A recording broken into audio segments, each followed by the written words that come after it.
باقسەکردنی زیاتر لەبارەی پێکەنانی حکوومەتی نوێی عراق پشتی کورد و بەشداری کورد لەو کابینەیە بەڕێز سیپان عەزیز ئەندامی پارلەمانی عراق لە پیرمامۆ لەگەڵماندا.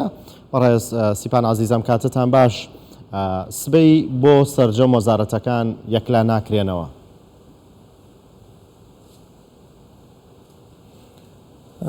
ئەم کاتتان باش بەڵێ بە پێی زانیاریەکانم بەیانی ئەسلەن جەلەسەی هەڵبژاردننی یاخود متمانەدان بە کابینەی نوێی حکوومەتی عێراق بەڕێوە ناچێت بۆ کاتێکی تر دواخراوە. بۆ دیارە هێشتا لایەنەکان لەسەر کاندیدانی تەواوی وەزارەتەکان ڕێک نەکەوتون، بۆیە بۆ ئەوەی دەرفەتی زیاتر بە لایەنەکان بدەن تاکو باشترین کاندید بۆ پۆستی هەر وەزارەتێکی دەستنیشان بکرێت، بڕیار درا کە ڕۆژی شەموو جەلەسەی هەڵبژاردننی یاخود دەنگدان بە کابینەی نوێی حکوومەتی عێراق دوا بخرێت بۆ ڕۆژی دووشەم یان سێشەمی داهاتوو. بەڵام ئەمڕۆ دەوڵەتی ئاساد دەڵێن سبەی 17 وەزارەت دەنگی پێدرێت.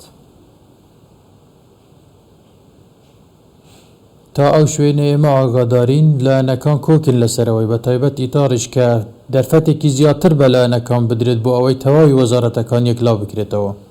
ینی دانەوێت کۆبنەوەکە کاتێ بکرێت کە تەنها 17 وەزارەت نەبێت، تەواوی وەزارەتەکان ئامادە بن و کاندیدەکانیان دیار بێت. بەڵێ بەڵێ. پشتی کورد چەند وەزارەتە، چەندی بۆ پارتی دیموکراتی کوردستان و چەندی بۆ یەکێتی نیشتیمانی کوردستانە یەکلا بۆتەوە ئەوە؟ ئاماژەکان بۆ ئەوەن کە پشکی کورد لە کابینەی نوێی حکوومەتی عێراقدا 4 وەزارەت بێ کە 3 وەزارەتیان بۆ پارتی دیموکراتی کوردستان و دانەیەکیش بۆ یەکێتی نیشتیمانی کوردستان دەبێ. ئەم ژمارەیەش بە پێی ئستحقاقی ئینتخابی بڕیاردراوە کە بەو شێوازە بێ. بەڵێ ئەو وەزارەتانی بەر پارتی دەکەون چی و چین؟ تاکو ئێستا 100% یەکلای نەبووەتەوە، بەڵام وا پێدەچێت و هەر یەکە لە وەزارەتی خارجی لەگەڵ وەزارەتی شارەوانی لەگەڵ وەزارەتی ژینگە بن. بە ئەگەرێکی زۆرەوە ئەم سێ وەزارەتانەن، هەرچەندە سێمین وەزارەت باس لە وەزارەتی تریش دەکرێت کە ئەگەر هەیە وەزارەتی داد بێ، بەڵام ئەم سێ وەزارەتە زۆرترین جارناوی هاتوێتەوە کە وەکو ئەستحقاقی پارتی بن. وەزارەتی یەکێتیش ئەوە دەمێنێتەوە کە ئایا وەزارەتی داد دەبێ یا خودیش وەزارەتی ژینگە. بەڵێ مەرجی کورد بۆ بەشداری لە کابینەکەی محەممەد شیع سوودانی چییە؟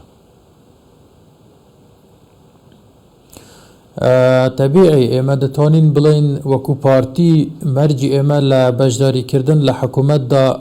مەلەفێکمان بەدەستەوەیە کە پەیوەستە بە ماف و بە مادە دەستوریەکان و بە ئەرکی سەرشانی حکوومەتی عێراق بەرامبەر بە هەرێمی کوردستان بەگشتی و هەروەها کۆمەڵە یاسایەکی تر کۆمەڵە مافێکی تر کە پەیوەستن بە تەواوی حکومڕانی لە عێراقدا و جێبەجێکردنی کۆمەڵی مەبدەیەکی گرنگ و ئاساسی لە عێراقدایە. ئێمە وەکو پارتی دیموکراتی کوردستان لە هەر حکوومەتێکدا بەشداریمان کردبێ، مەرجەکانی ئێمە لە سەروی هەمویانەوە جێبەجێکردنی تەواوی مادە دەستوریەکانە کە پەیوەست بە هەرێمی کوردستانن، مادەی 140 و گەڕاندنەوەی بەشە بودجەی هەرێمی کوردستان لە پێشترین ئەو داواکاریانن کە ئێمە وەکو پارتی دیموکراتی کوردستان داوای دەکەین. بۆیە لەم حکوومەتەشدا دوای کێشانەوەی سەدر لە پەرلەماندا لە سەروبەینی پێکهاتنی ئیتلافی ئیدارەت دەولە، ئێمە وەکو پارتی دیموکراتی کوردستان تەواوی مەرجەکانی خۆمان لە وەرەقەی تەفاوزی ڕێککەوتن لەگەڵ لایەنە شیعی و سونیەکاندا جێگیر کردووە. ئێوە وەکو پارتی مەرجتان هەبووە یان دەتوانین بڵین یەکێتی و پارتی پێکەوە یان هەر یەکە و بەجیا؟ خۆی مەرجەکان ئەوانەی کە مەرجە دەستوریەکان و مافی گەلی کورد کە لە عێراقدا پێشتر جێگیر کراوە، هەموو ئەو مافانەی کە لەلایەن حکوومەتێک لە دوایەکان پێشێل کراوە دەکرێت مەرجی مشتەرەک بن، داواکاری مشتەرەکی لایەنە سیاسیەکان بن. ئیتر ئەو مافانە بە واضحی دیارە و هەموو کەسیش دەزانێت کە بە چ شێوازێک پێشێل کراوە، کەس نەکۆلی لە پێشێلیکردنی ئەو مادە دەستوریانەی پەیوەست بە هەرێمی کوردستان نەکردووە. بۆیەش لایەنە کوردیەکان ئەگەر چ بە یەکەوە بن و چ بەجیا بن، بە ئەگەری زۆرەوە ئەو داواکاریانە کە لە حکوومەتی عێراق دەکەن هاوبەشن. بەڵێ زامنی ئەوە چییە کە خواست و مافەکانی کورد لە حکوومەتەکەی محەممەد شیع سوودانی جێبەجێ دەکرێن وەک حکوومەتەکانی ڕابردوو لی پاشگەز نابنەوە یانەوە تا ئەمان چوارچێوی هەمانگی نیاسپاکی خۆیان لە سەرەتا و دەردەخەن و بۆی بتوان درێژە بە حکوومەت بدەن. پێم وا بێ ئیتر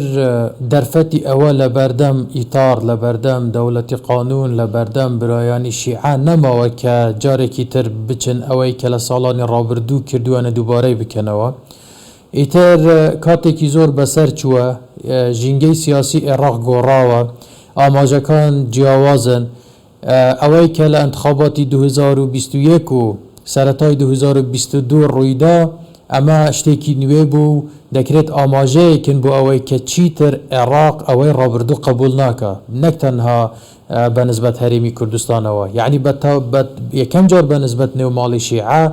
محافظە شیعەنشینەکان سونی نیشینەکان ئیدی کاتی ئەوە هاتووە کە گۆڕانکاریەکی جدی بکرێت ئەگەر لەنی شیعە حاکمان بە تایبەتی ئەو برادرانەی کە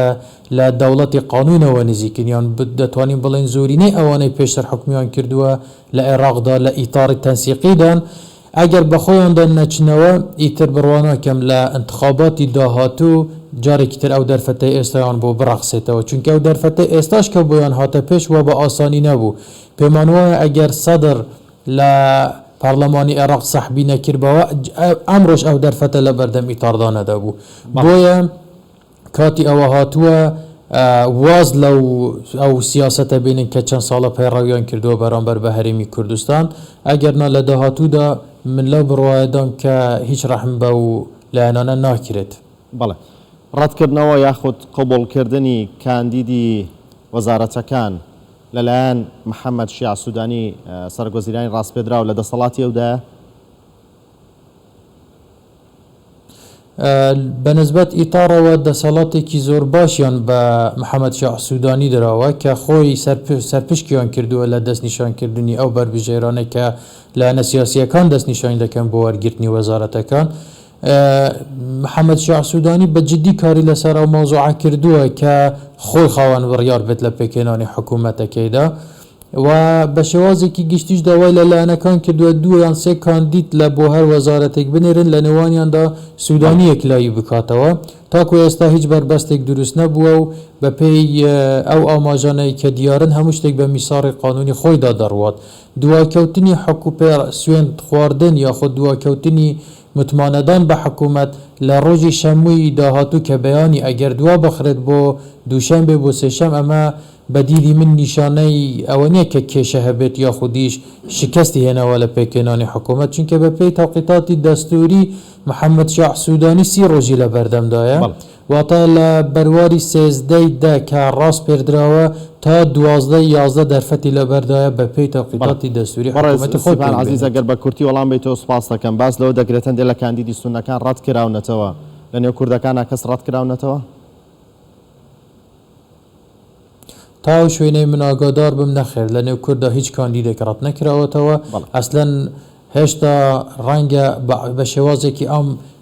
معلوماتی ئەوە نەبێت کە هێشتا هەر کاندیدی کوردکێن لە کابینەی نوێی حکوومەتی عێراقدا زۆربەی ئەو کاندیدانەی کە باسی لێوە دەکرێت شانسیان زۆرە